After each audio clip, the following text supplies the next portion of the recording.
sit down. Alrighty. So my friend Edward De Wit, he had some issues with my previous video on the bomba zurda that he thought wasn't clear. So I'm going to do a new one, and we're going to do it like this, and hopefully this will work. But anyway, I tighten my string down, and it makes life a whole lot easier. I go around, I got a bite here, I got a bite there, and I'm coming up and I'm staying on the right side of my string. So here I need to go under, like that. So I'm just going to go under like this.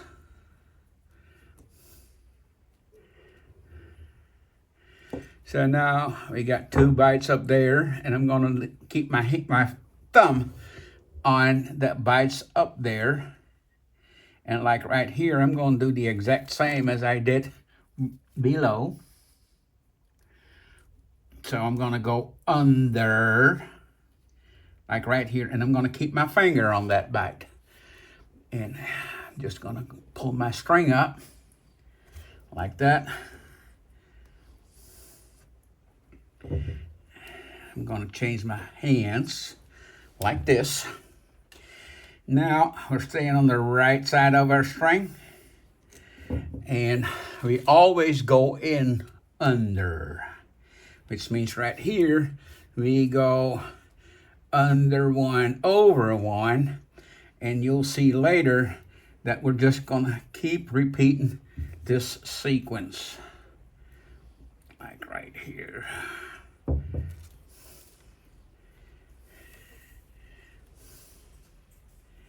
Like right here. So we got, again, going in under 1 and then over 1. So now here,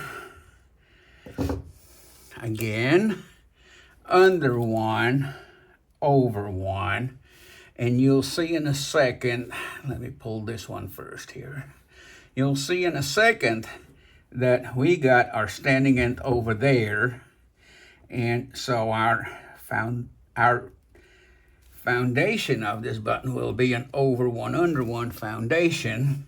So we go like this. Now, for those of you that have Enrique's books, from here on, it's exactly the same as how Enrique explains the bomba zurda.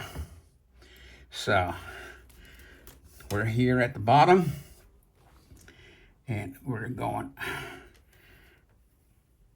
under 1, over 1, under 1, just like we did up top there. And you'll see in a lot of literature by the gauchos in Argentina, they say go under the X, and you'll see that it boils down to the same thing. See, under there.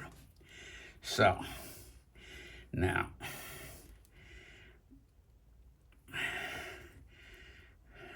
we got to start with getting everything a little better in place, locked in there. So now we can loosen this little string. We don't need it anymore to hold on.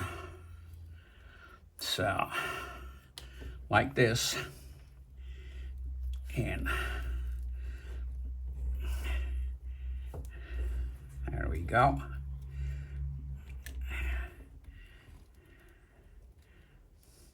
Like this. Exactly. Now I got to push it back over my Betty Bump foundation. So, like right here.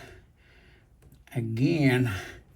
And it's a little unnatural because we came out under 1 and we're going in under 1.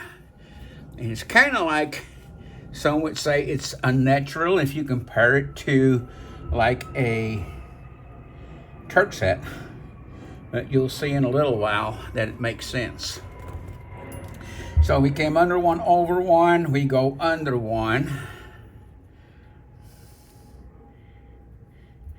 Like right here.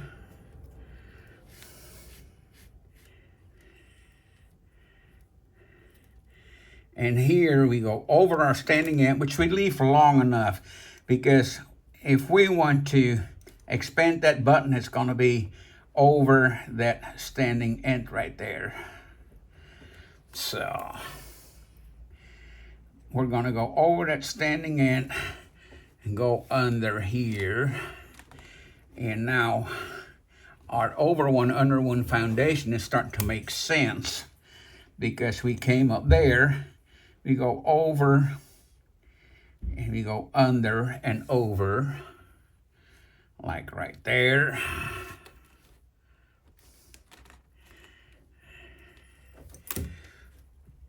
And there's a little bite underneath here, you know, where, remember, we came out under and went back in under when I said it was a little unnatural.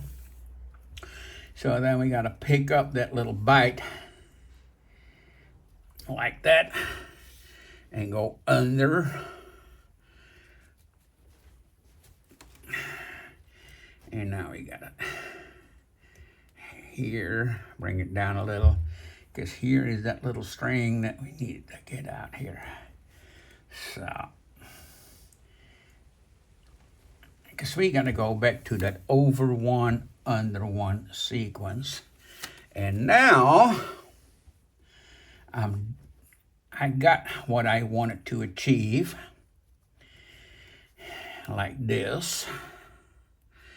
And now I'm going to go back up next to my standing end, so I stay always on the right side.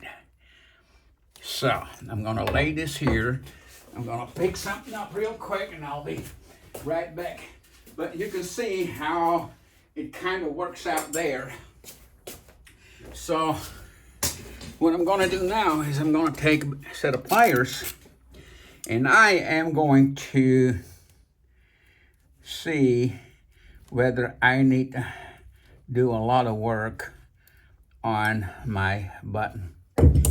And as you'll see, it's coming fairly even, and I'm cool with this, because with us going in and going out and making pass and spares and splitting them, I'm gonna open it up anyway. So it's right in the middle over our bitty bump. So this is my standing end right here, and I gotta stay on the right side of my standing end. And from now on, I'm gonna mirror exactly what that string does, staying on the right side, except when there's a pair. Whenever I encounter a pair, I'm gonna split a pair.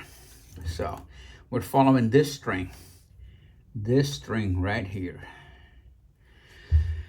I gotta come out here, because that's where it comes out. So that means we gotta go under two here.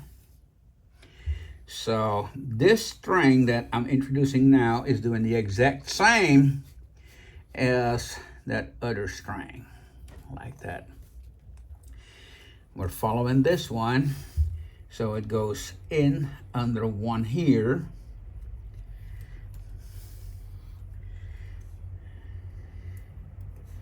There we go.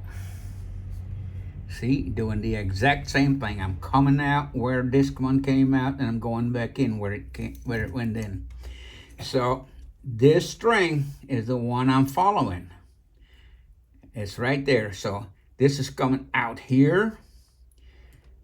Means I got to go under two to do exactly the same as what the other one did. Am I making sense so far, buddy? Mm-hmm. So on the bottom you go on the left. Yeah. And on the top you go on the right. And so we're following this string. Came out there. I did the same. Goes under here. I'm doing the same. Like that.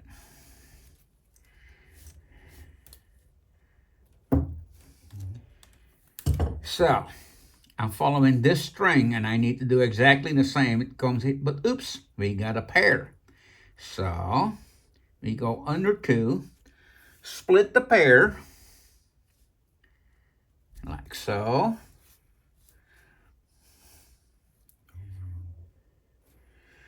And I'm starting to develop a gaucho weave here. So again, I'm following this string and I'm doing exactly what it does. I split the pair. It goes under here. And then over that one bite coming out. Remember what I said earlier about you always go in under and come out over. I'm coming out over, then I went in under. So here, again, this is the string. I got a pair here. So I go under 2 and I split the pair like this.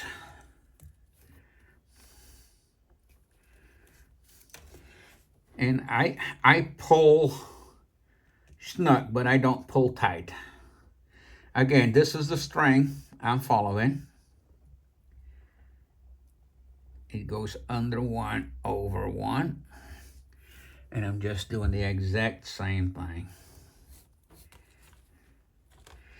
Now, here's a little extra that I told my friend Ed. And this is something that my friend Betty Frun sent me do. Is just whenever you learn a button or you're wrestling with a button, just do it a dozen times, back to back. Cut them off, start over. You can do it with rope, you can do it with leather, whatever. So, again, this is the string we're following. And we split the pair here, like so. He goes in here, but oops, I got a pair here, so I need to split that pair.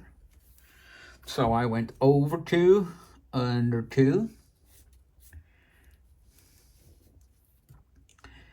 Again, I'm going under. I'm following this string here. But there's a pair. So I need to split that pair. And as you can see, this button is getting fairly tight already. Because I'm having sometimes trouble getting my foot in there. We're following this string. It's going under that one, coming out there, but we got a pair, which means we're actually going over 2, under 2.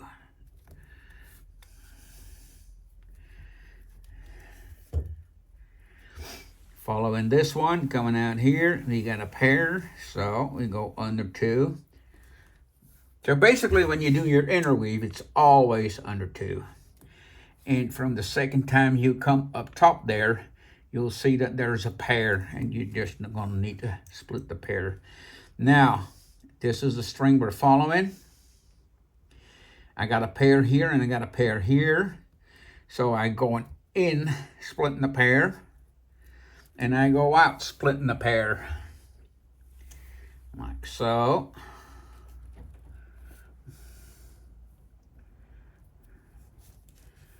Again, following this string, going on the other side of that string, coming out under 2, splitting that pair,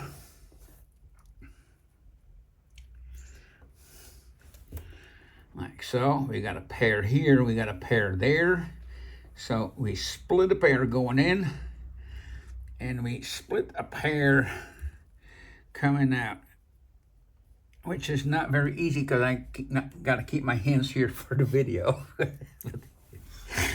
Anyway, so it's going in there, and my button's almost done.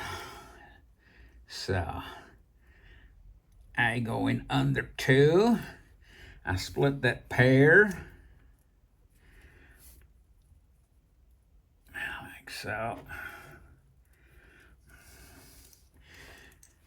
This is the one I'm following here. I got a pair here, a pair there, so I split a pair going in, and I got to split a pair going out.